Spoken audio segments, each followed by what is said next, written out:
Hello students, let us carry on the topic gender, religion and caste. Fourth chapter of civics. In this chapter we have discussed social division of labor. Social division क्या है? देखो ध्यान से देखो बेटा, ये as it is ये definition याद कर लेना बेटा, इसमें लिख लेना अपनी फेयर नोटबुक में भी. A system in which all work inside the home is either done by women or of the family or organized by them through the domestic helpers. या तो मतलब यहाँ पर सोशल डिवीजन का मतलब क्या है, काम को डिवाइड कर दिया कि या तो ये सारे काम घर के अंदर के सारे काम या तो औरत करेगी या वो अपने डोमेस्टिक हेल्पर्स की हेल्प से वो किसी और से करवाएगी.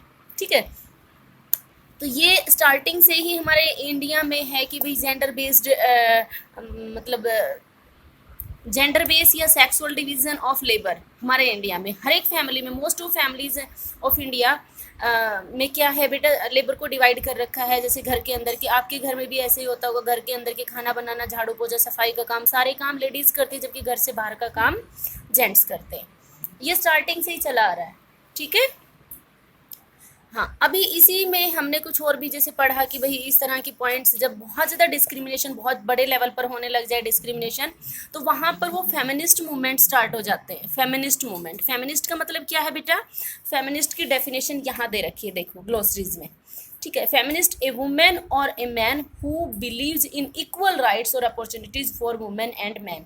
फेमिनिस्ट कौन होते हैं बेटा, फेमिनिस्ट वो होते हैं जो इक्वल राइट्स में बिलीव करें, मैन और वुमेन्स के इक्वल राइट्स हों. जहाँ पर वहाँ पर इस तरह का जो सेक्सुअल डिवीजन है लेबर का, या सोशल डिवीजन है, या काम का जहाँ पर डिवीजन कर रखा है कि भाई ये काम पर्टिकुलर फीमेल्स के लिए है, ये पर्टिकुलर मेल्स के लिए है, तो ऐसा कुछ भी नहीं है. वो कहते हैं कि सभी के लिए, मैन और वुमेन्स के लिए, सभी के लिए इक्वल राइट्स होने चाहिए. ठीक है, अब उसके बाद में देखो बेटा इस चैप्टर में यहाँ पर इसमें कुछ वो दे रखे हैं, जैसे स्कैंडिनेवियन कंट्रीज हैं, वहाँ पर जैसे स्कैंडिनेवियन कंट्रीज कई बार वन वर्ड में पूछ लिया जाता है, वैसे एनटीएससी लेवल का है ये कि भी स्कैंडिनेवियन कंट्रीज है वो कौन कौन से कंट्रीज आते हैं उसमें से, जैसे इसमें स्वीडन है, नॉर्वे है, फिनलैंड है. इन कंट्रीज में या स्कैंडिनेवियन कंट्रीज में वुमेन्स का पार्टिसिपेशन है वो बहुत ज़्यादा है पब्लिक लाइफ में.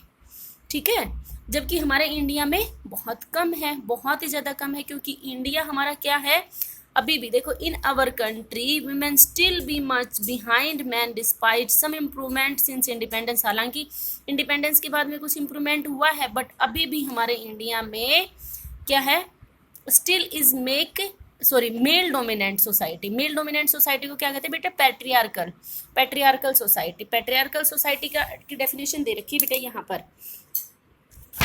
ठीक है, पैट्रियार्कल सोसाइटी की डेफिनेशन दे रखी है, मीन्स यहाँ पर literally rule by a father और this concept is used to refer to a system that values man more and give them power over the women. Means यहाँ पर ये है कि सारी पावर्स है वो किसके पास होगी बेटा, मैन के पास में. सारी पावर्स मैन के पास में है, वुमेन्स के पास में कोई भी पावर्स नहीं है. यहाँ देखिए, अभी ये कुछ पॉइंट्स हैं जो हमारी इंडियन सोसाइटी को आज भी क्या दिखाती है, मेल डोमिनेंट सोसाइटी दिखाती है. वो कौन से पॉइंट्स हैं जो अभी भी विच शो एक्सप्लेन, यहाँ पर क्वेश्चन भी बन सकता है, एक्सप्लेन दी पॉइंट्स या एक्सप्लेन या how can you say that Indian society is a patriarchal society. किस तरह से आप ये कह सकते हो कि इंडियन सोसाइटी है वो पैट्रियार्कल सोसाइटी है. देखो बेटा, लिटरेसी रेट 2001 के डाटा के अकॉर्डिंग है बेटा. 2000 यहाँ पर लिखा हुआ है 2001 सेंसस के अकॉर्डिंग. 2001 सेंसस के अकॉर्डिंग है literacy rate among women is 54% and compare to man की कितनी है बेटा, 76%. तो ये हमें ये चीज़ क्या दिखा रही है बेटा, यहाँ पर ये चीज़ दिखा रही है हमें कि यहाँ पर फीमेल्स मैन से बहुत ज़्यादा पीछे, मेल से बहुत ज़्यादा पीछे. 76 और 54 में कितना डिफरेंस है. यहाँ आपके इसी चैप्टर में यहाँ पर देखो बेटा, ये एक टेबल भी दे रखी है. यहाँ पर क्या दे रखा है, ये इसमें ये एक मेन पॉइंट है जो देखने का, house hold and related works. ये मेल्स का कितना है बेटा, 0.30% और वुमेन का कितना है, 5%. मीन्स बहुत ज़्यादा उनके कंपेयर में वुमेन्स ये ये बेटा ये मिनट्स में है कि ये टाइम कितना टाइम लेते हैं काम करने में। ये तो मैक्सिमम आधा घंटा ले लिया, वो भी थोड़ा बहुत कुछ काम किया तो किया, नहीं तो कोई कंपलसरी नहीं है। ठीक है, और वुमेन्स घर के काम करने में 5 घंटे एवरेज, अब ये एवरेज है, कोई बहुत ज़्यादा टाइम भी लेती होगी बेचारे काम करने के लिए फीमेल्स। ठीक है, smaller a similarly smaller proportion of the girls students for the higher studies, higher studies के लिए वुमेन्स या गर्ल्स हैं बहुत कम गर्ल्स, मतलब हम देखते हैं उनका प्रोपोर्शन बहुत ज़्यादा कम होता है। स्कूल रिजल्ट में भी हम देखते हैं, हालांकि हम देखते हैं लड़कों से लड़कियां बहुत अच्छा रिजल्ट देती हैं, बट फिर भी कुछ जगह मतलब हमारे यहाँ पर ड्रॉप आउट मीन्स स्कूल छोड़ने का जो ये इशू है, ये लड़कियों का ज़्यादा होता है रादर देन बॉयज़। ठीक है बेटा, कुछ फैमिलीज ऐसी होती हैं कि भाई लड़कियों को तो पढ़ाना कोई फ़ायदेमंद है नहीं, लड़कों को पढ़ाना चाहिए।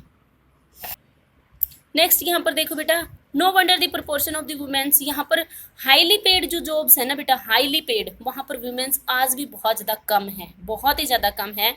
ठीक है, यहाँ पर इंडियन वुमेन वर्क 1 आवर मोर, यहाँ ये एवरेज निकाला गया है कि इंडियन जो महिलाएं हैं कहीं भी अगर काम करने के लिए जाती हैं तो मेल्स के कंपैरिजन में 1 घंटा ज़्यादा काम करती हैं। Yet much of her work is not paid and therefore often not valued, ना तो उसको ज़्यादा वैल्यू दी जाती है, ना उसको पैसा दिया जाता ज़्यादा काम करने के एवरेज में, फिर भी वो 1 घंटा काम ज़्यादा करती हैं, एवरेज निकाला गया है। ठीक है, इसी के बेस पर हमारे यहाँ पर इक्वल रिम्यूनरेशन एक्ट 1976 प्रोवाइड किया गया है, विमेंस को इक्वल काम के बेस पर इक्वल वेजेस दिया जाना। ठीक है, that equal wages should be given या should be paid to the equal work. ये बहुत सारे एग्जाम्पल्स दे रखे हैं बहुत जगह, from sports, cinema, factories and other fields, womens are paid less, even work do exactly the same, उनका काम सेम होता है बट उनको बहुत कम पे किया जाता है। ये भी हमें दिखा रहा है कि हमारे इंडिया में मेल डोमिनेंट सोसाइटी है या पैट्रियार्कल सोसाइटी है। ठीक है, नेक्स्ट इसमें ये दिखाया गया कि बहुत सारी फैमिलीज भी ऐसी है जहाँ पर बच्चे को बहुत ज़्यादा प्रेफर किया जाता है। ठीक है, जबकि लड़की को बहुत ज़्यादा प्रेफर नहीं किया जाता है, जबकि हमारे इंडिया में तो ऐसा है, हमारे हरियाणा में तो पर्टिकुलर, कि लड़की अगर प्रेगनेंसी में पता चल जाए कि भाई लड़की है तो उसको हम अबॉर्ट भी करवा देते हैं। ठीक है, इस तरह के सेक्स सेलेक्टिव जो अबॉर्शंस है, इससे हमारा जो सेक्स रेशियो वो डिक्लाइन होता जा रहा है।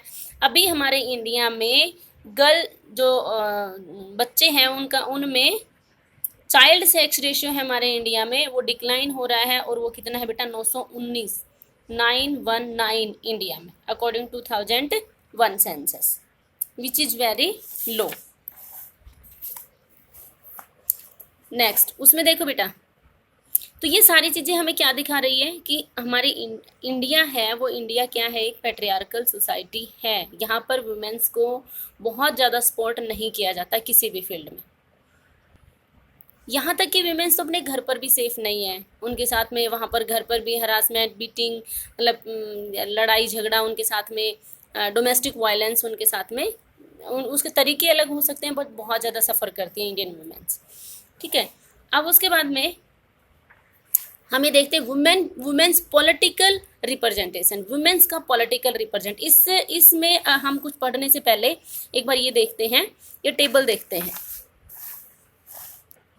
Women in national parliaments in different regions of the world, पूरे दुनिया की दिखा रही है बेटा ये टेबल, पूरी दुनिया में कहाँ पर वुमेन्स का पार्टिसिपेशन कितना है। एवरेज अगर वर्ल्ड की एवरेज अगर हम देखते हैं 23.5% females are include, females participate in parliament या पॉलिटिक्स, हम इतना बोल सकते हैं।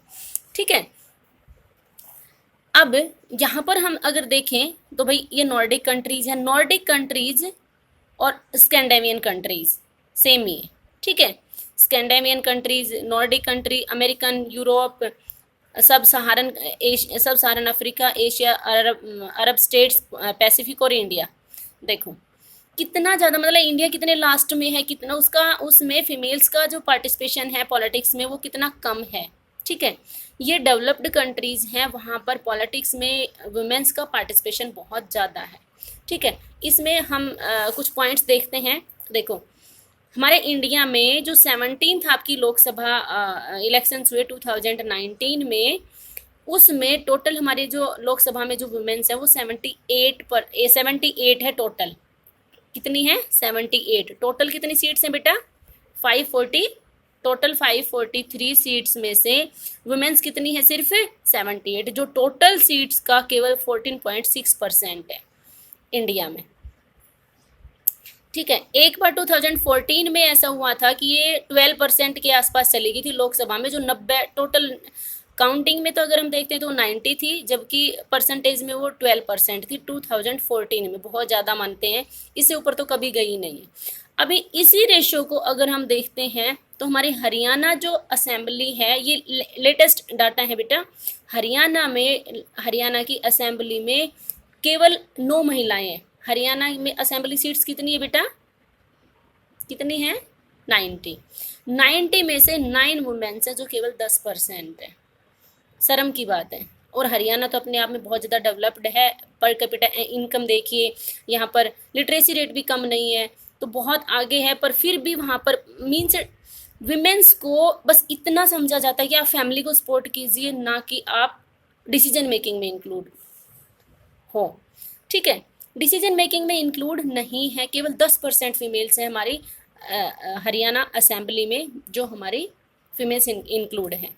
ठीक है, यहाँ अब इसी चीज़ के लिए देखो बेटा, एक इसमें इसी प्रॉब्लम को सोल्व करने के लिए यहाँ पर किया गया है कि भी वुमेन्स को हम ऐसा करते हैं कि वुमेन्स का पार्टिसिपेशन है ना, हम फिक्स कर देते हैं। और ये फिक्स किया गया सिर्फ और सिर्फ हमारे पंचायत राज सिस्टम में। This is what the panchayat Raj has done in India. ये हमारे इंडिया में पंचायत राज के द्वारा किया गया सबसे पहले, कि वुमेन्स के प्रपोर्शन को बढ़ाना है हमें। उसमें क्या किया गया, 1/3 सीट्स मीन्स जितनी टोटल सीट्स हैं उसमें से 33% सीट्स को वुमेन्स के लिए फिक्स कर लिया गया, रिजर्व कर दिया गया है। पंचायत में भी, पंचायत मीन्स रूरल एरियाज में भी, और म्यूनसिपलिटीज मीन्स अर्बन एरियाज में भी, are now reserve for womens. वो किसके लिए रिजर्व हो गई हैं बेटा? अभी हमारे इंडिया में कर दी गई हैं वुमेन्स के लिए। इसका मतलब अब इसी वजह से क्या हुआ है, now there are more than 10 lakhs elected women representative in rural and urban local bodies. 10 lakh महिलाएं डिसीजन मेकिंग में इंक्लूड हो गई है रूरल और अर्बन एरियाज में। ठीक है, इस तरह के ये स्टेप्स हमें क्या दिखा रहे हैं कि वुमेन्स को अब आगे लाया जा रहा है, वुमेन्स को सपोर्ट किया जा रहा है हर स्टेप पर। ठीक है, आज के लिए बेटा इतना ही। अब इससे आगे ये हमारा नेक्स्ट टॉपिक होगा religion, communalism and politics. 2 lecture और होंगे, ये चैप्टर कंप्लीट हो जाएगा। अब जितना मैंने करवाया है पेज नंबर 45 तक, यहाँ तक पेज नंबर 45 तक इस चैप्टर को पढ़ना। जब तक आप नहीं पढ़ोगे ये चैप्टर आपके समझ में नहीं आएगा। ये अंडरस्टैंडिंग का चैप्टर है, बाकी इसमें ज़्यादा कुछ खास नहीं है। एक आध क्वेश्चन इसमें CBSE के अकॉर्डिंग पूछा जाता है, बट आपको समझना बहुत ज़्यादा ज़रूरी है, इसलिए इसको बहुत अच्छे से समझिए। पढ़ोगे तो समझ में आएगा बेटा इसका। ठीक है, और चैनल को सब्सक्राइब कीजिए ताकि आपके पास वीडियो डलते ही आपके पास नोटिफिकेशन आ जाए। Thanks, have a nice day.